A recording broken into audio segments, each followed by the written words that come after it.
Hi, this is 10 Minute Bill with the 10MinuteBible.com doing part 2 of 1 Peter 4, 4 through 6. Previous video we looked at the mechanical layout and observed the passage. Now we're going to do the outline. So we're going to get a running start by picking up the context of chapter 4, verse 1. This is the manner in which believers should arm themselves, is basically having Christ's mindset that you suffer for the benefit of others so you eventually get glory. And the reason you should arm yourself with that mindset is because your willingness to suffer basically gives you victory over sin. You cease from doing sin so you can do the will of God rather than the will of the worldlings. But the worldlings don't like it that you don't do what they do. It makes them feel guilty, makes them feel bad. So they're going to speak evil of you. If you looked at the online Bible, this word for speaking evil meant to blaspheme, just like they would speak evil against God. So, first thing I'm going to do is come up with a verbal proposition. The worldlings think it's strange. The content of what they think strange is that you don't join in with their sin. That's a summary of the line that says, sanctified saints don't run with worldlings. The thing that they don't run with them in is their sin. And put the two of those together, and you get C3 modifying C2, giving you the content of what they think is strange. The thing that was a little hard is the thing in which for the first phrase in verse A. Let's take a look at the text over here. In regard to these things, they think it's strange. So you could have put manner there, but it was the thing in which they think they're looking at when they say it's strange is that you're not running with them. And then our last phrase was speaking evil of you, and as I mentioned in the first part, it's probably result. So the result of saints not sinning with worldlings is that the worldlings speak evil of saints. You combine all of these, and it's going to serve as the complement. Worldlings are speaking evil of saints. The subject is, it's the result of saints doing the will of God rather than sinning with the worldlings, is that the worldlings speak evil of them. Then we're going to move to our part D, which is really just a summary of verse 5. It's got two basic clauses. They're pretty easy. They'll give an account, and the one to whom they'll give an account is the one who stands ready to judge the living and the dead. So worldlings will give an account, the one to whom the worldlings will give an account. And we have to link verse 5 with verse 4. So I picked it off the concept of they're speaking evil, because that was the result of you not running with them as they speak evil of you. And the result of them speaking evil is that they're going to have to give an account to God, who judges both the living and the dead. So that's why my outline looks like that. I don't know what else you might have done with that. Hopefully that's all you got. Ask me questions if you got it something different. All right, now we get to verse 6. Verse 6 starts with a reason. So I know that the reason for something that was up above is going to be what follows. So it's going to be the reason people give an account at the future judgment is because the gospel is preached, or the reason God is ready to judge is because the gospel is preached.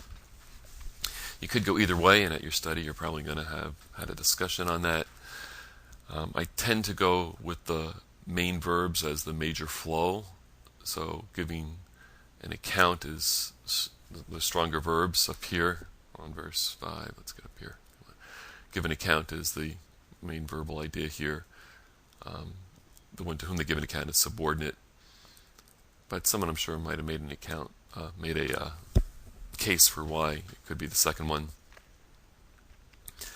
But the emphasis on our passage is going to be the purpose of this gospel being preached. So the reason they have to give an account is because The purpose of the gospel being preached is blankety blank. So let's go find out what the purpose is for the gospel being preached.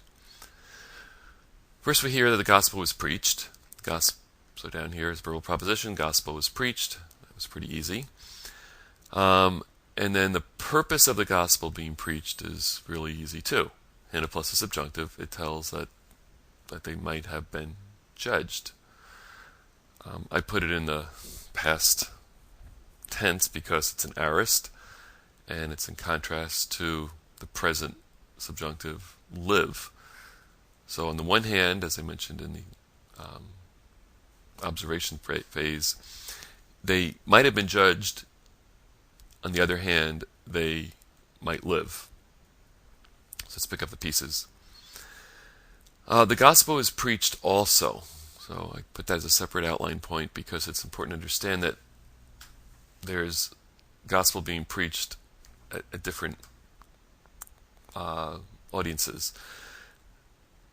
So I actually could have done it, the ones to whom also the gospel was preached are those who are currently dead. But the ones to whom the gospel was preached were those who are dead.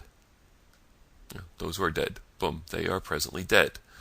That means at one point they were alive, and now they're dead.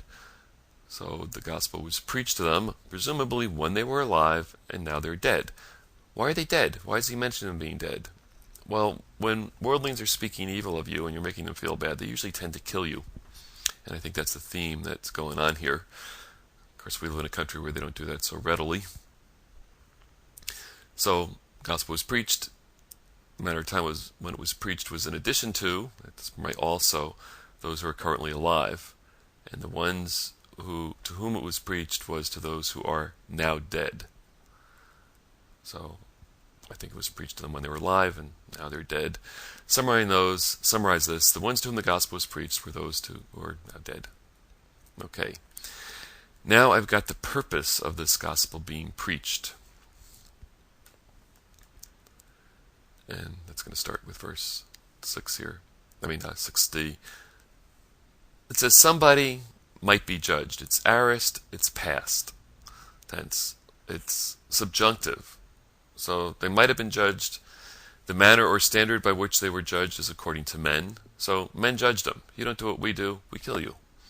I kill you! The next part is in the flesh. The sphere in which they might be judged is in the flesh. So in the earthly realm, you do things that they don't like, they judge you, and that can sometimes carry a death sentence with it. So, hopefully I just ran out of time. The sphere in which some might be judged is in the flesh, and then I'm going to summarize the second one the same way. The sphere in which some might live is in the spirit. Let's pick up the pieces. First, someone might live.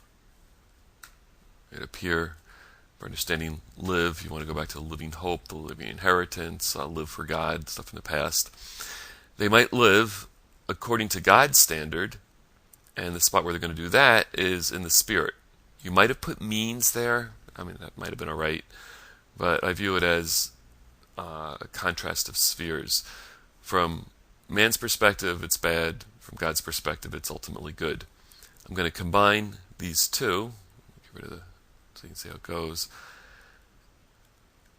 And I've got an outline point that looks like this. The ones to whom the gospel is preached were those who are now dead. Purpose of the gospel being preached to those who are now dead is that even though they might have been judged and killed by man's standards in the physical realm, they might live according to God's standard in the spiritual realm. I'm going to combine my E2 and my E1, and then I can get my conclusion for verse 6. The reason people give an account of the future judgment is because the gospel was preached to them so that even though they might live in the spiritual realm when they give an account, even if they have died, because they've accepted the gospel, they've lived by the gospel, they're judged according to the standards of the gospel, and thence they live happily ever after, which I hope is also the case for you.